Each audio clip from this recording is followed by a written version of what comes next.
Breaking news చూస్తున్నాం. Welcome to DTV.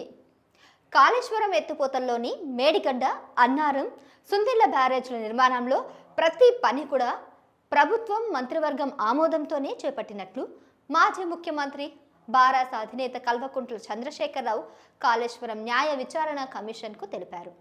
బ్యారేజీల్లో నీటి నిల్వ నిర్ణయం ఇంజనీర్లదేనని స్పష్టం చేశారు. బ్యారేజ్ల నిర్మాణ ప్రాంతాలను సాంకేతిక బృందమే నిర్ణయించిందని తెలిపారు. మేడిగడ్డ బ్యారేజ్, కుంగడం, అన్నారం, సుందిళ్ల బ్యారేజ్లో సీపేజ్ నేపథ్యంలో వీటి నిర్మాణాలపై విచారణకు ప్రభుత్వం నియమించిన జస్టిస్ పిసి ఘోష్ కమిషన్ ఎదుట బుధవారం కేసీఆర్ హాజరయ్యారు. హైదరాబాద్ బీఆర్కే భవన్లోని కమిషన్ కార్యాలయానికి ఉదయం 11 గంటలకు వచ్చిన కేసీఆర్ నేరుగా జస్టిస్ పిసి ఘోష్ ఛాంబర్కి వెళ్లి ఆయన్ను కలిశారు. అయితే కమిషన్ బహిరంగ విచారణకు పరిమిత సంఖ్యలో మీడియా ప్రతినిధులను, కమిషన్లోని వివిధ విభాగాల ఇంజనీర్లను అనుమతినిచ్చారు. కానీ 11 గంటల 45 నిమిషాల సమయంలో కమిషన్ కార్యదర్శి వచ్చి కేసీఆర్ జలుబు కారణంగానే వ్యక్తిగతంగా విచారణ జరపాలని కోరారని, దీనికి కమిషన్ అంగీకరించినందున అందరూ వెళ్లిపోవాలని సూచించారు. కేసీఆర్ విజ్ఞప్తి మేరకు జస్టిస్ పిసి ఘోష్ అప్పటికప్పుడు ఇన్ కెమెరా విచారణకు నిర్ణయించినట్లు తెలిసింది. 12 గంటల 5 నిమిషాలకు జస్టిస్ ఘోష్ విచారణ ప్రారంభించారు.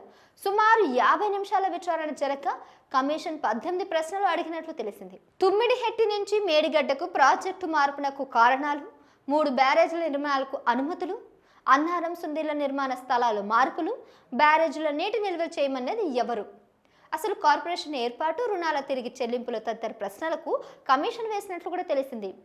ప్రాజెక్ట్ రీ ఇంజనీరింగ్, తుమ్మిడిహెట్టి నుంచి మార్చాల్సి రావడం, బ్యారేజ్ల ఎంపిక, వాప్కోస్ అధ్యయనం కూడా, కేంద్ర జల సంఘం అనుమతులు తదితర అంశాలతో the life line of Telangana పేరుతో ఓ నివేదికను కేసీఆర్ కమిషన్కు అందజేసినట్లు సమాచారం. ఇక విశ్వసనీయ వర్గాల సమాచారం ప్రకారం జస్టిస్ పిసి ఘోష్ అడిగిన ప్రశ్నలకు కేసీఆర్ ఇచ్చిన సమాధానాలు కూడా ఇలా ఉన్నాయి.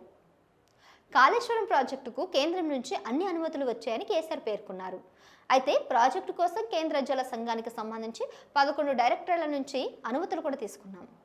ప్రాణహిత చేవల్ల సుజల స్రవంతి ఎత్తిపోతల పథకంలో భాగంగా నిర్మించ తలపెట్టిన తుమ్మిడిహెట్టి బ్యారేజ్ వద్ద ఎగువ రాష్ట్రాల వినియోగం పోను 63 టీఎంసీల లభ్యత మాత్రమే ఉన్నట్లు సిడబ్ల్యూసీ చెప్పింది. అక్కడ 165 టీఎంసీల లభ్యత ఉన్నప్పటికీ భవిష్యత్తులో ఎగువ రాష్ట్రాల వినియోగాన్ని మినహాయిస్తే తెలంగాణ సాగు, తాగు, పారిశ్రామిక అవసరాలకు అనుగుణంగా నీళ్లు చాలని స్థితి. పైగా మహారాష్ట్రలో ఏర్పడుతున్న ముంపు, చాప్రల్ వన్యప్రాణి సంరక్షణ కేంద్రం మునక తదితర సమస్యలతో ఆ రాష్ట్రం 152 మీటర్ల వద్ద బ్యారేజ్ నిర్మాణానికి ఒప్పుకోలేదు. 148 మీటర్ల వద్ద నిర్మించుకోవాలని సూచించింది. ఈ మట్టంలో అందుబాటులో ఉండేది 48 టీఎంసీలే.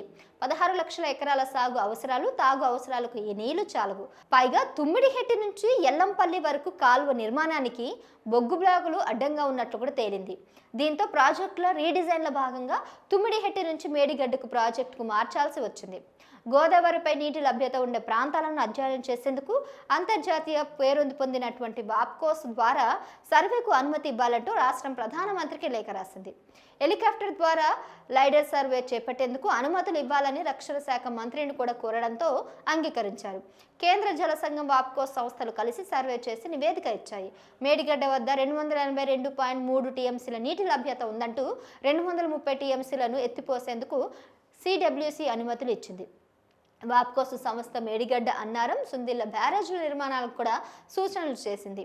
అనంతరమే మంత్రిమండలి అనుమతితో రాష్ట్ర ప్రభుత్వం బ్యారేజ్లను చేపట్టిందని కేసీఆర్ స్పష్టం చేశారు.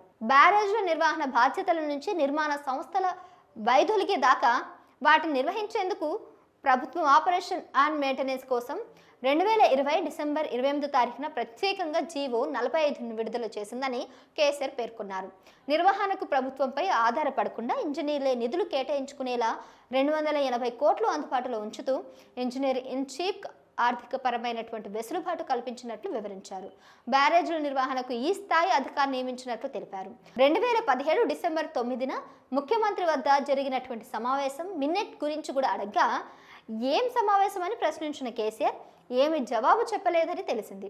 కమిషన్ విచారణ అనంతరం మీడియాతో మాట్లాడకుండానే కేసీఆర్ ఇంటికి పయనమయ్యారు. అప్పుడు ఇక కాళేశ్వరం అనేది చాలా పెద్ద ప్రాజెక్టు. 4,000 మంది ఇంజనీర్లు, సాంకేతిక నిపుణులు పనిచేశారు.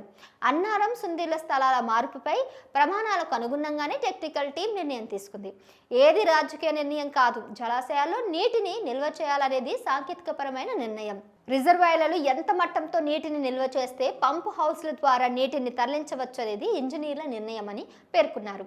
తెలంగాణ ఆవిర్భావానికి మూలమైన నీళ్ల కోసం కొత్త ప్రాజెక్టులు నిర్మించడానికి వీలుగా నిధుల సమీకరణకు Kaleshwaram irrigation project corporation limited ఏర్పాటు చేశాం. కేంద్ర ప్రభుత్వ రంగ సంస్థల నుంచి కార్పొరేషన్ రుణాలు తీసుకుంది. రుణాలు ఇచ్చిన సంస్థలు ప్రభుత్వానికి గ్యారంటీ అడిగాయి. ప్రాజెక్టు పూర్తయ్యాక వచ్చే రాబడితో రుణాలు చెల్లించాలని నిర్ణయం జరిగింది. ఆదాయం వచ్చే వరకు రుణాల చెల్లింపునకు సంబంధించి ప్రభుత్వం బాధ్యత తీసుకుందని కేసీఆర్ వివరించారు.